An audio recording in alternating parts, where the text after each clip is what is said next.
Qu'est-ce qu'une équipe? Une équipe, à mes yeux, a une caractéristique. Elle présente des liens structurels entre les personnes qui la composent. Un lien d'ordre humain, tout d'abord. Un lien qui, au fond, permet à chaque individu composant l'équipe de sentir à quel point il est identique aux autres, à quel point il partage quelque chose d'ordre vital, qui réunit au fond tous les êtres humains et peut-être plus largement tous les êtres vivants.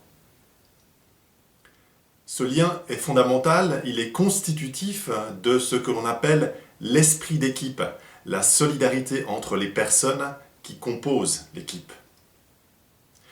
Cela étant, une équipe présente des liens qui sont plus particulièrement forts entre les personnes qui la composent, comparativement aux liens qui unissent ces personnes avec d'autres ensembles extérieurs à l'équipe.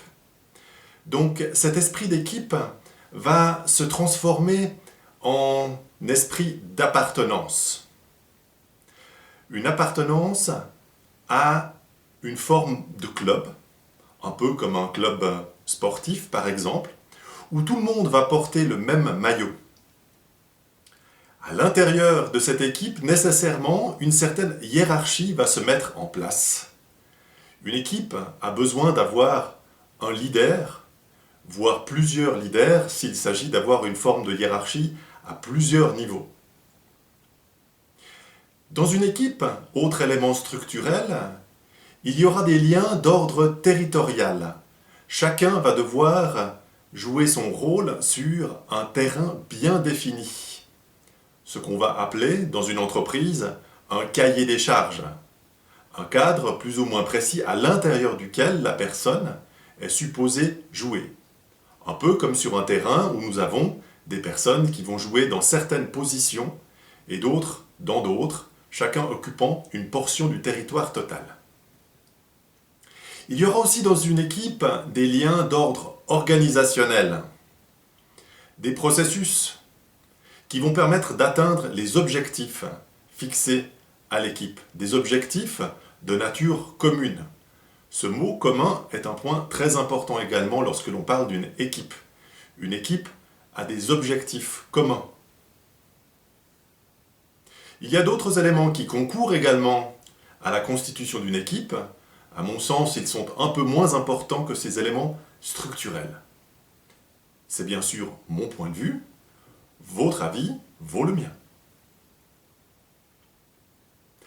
Une deuxième question qui m'est posée, c'est qu'est-ce que le management? De mon point de vue, le management, pour bien le distinguer avec d'autres notions, donc par exemple la notion de leadership, le management est à mon sens simplement une gestion des ressources, qu'elles soient financières, qu'elles soient matérielles, qu'elles soient humaines, qui doit être optimisée en vue d'atteindre les objectifs fixés. Le rôle du manager, c'est de faire en sorte d'atteindre les objectifs qui lui sont fixés et qui sont fixés également à son équipe. Nous en arrivons donc à ce qu'est, à mon sens, le management d'équipe. Le management d'équipe consiste, à mes yeux, à optimiser la répartition des rôles entre les membres de l'équipe, la répartition des fonctions, ce en fonction des capacités techniques, les savoir-faire de chacun, ce en fonction aussi de la motivation de chaque personne, c'est-à-dire ce que les personnes aiment faire dans le travail, optimiser la répartition des rôles, des fonctions, disais-je, de sorte que, globalement, l'équipe soit capable d'atteindre les objectifs qui lui ont été assignés. Ce, à la satisfaction de l'entreprise, ce, à la satisfaction des clients de celle-ci. Et vous? Avez-vous un point de vue similaire au mien sur ce qu'est une équipe, sur ce qu'est le management, sur ce qu'est le management d'équipe. Je me réjouis que nous en parlions ensemble lors de l'atelier.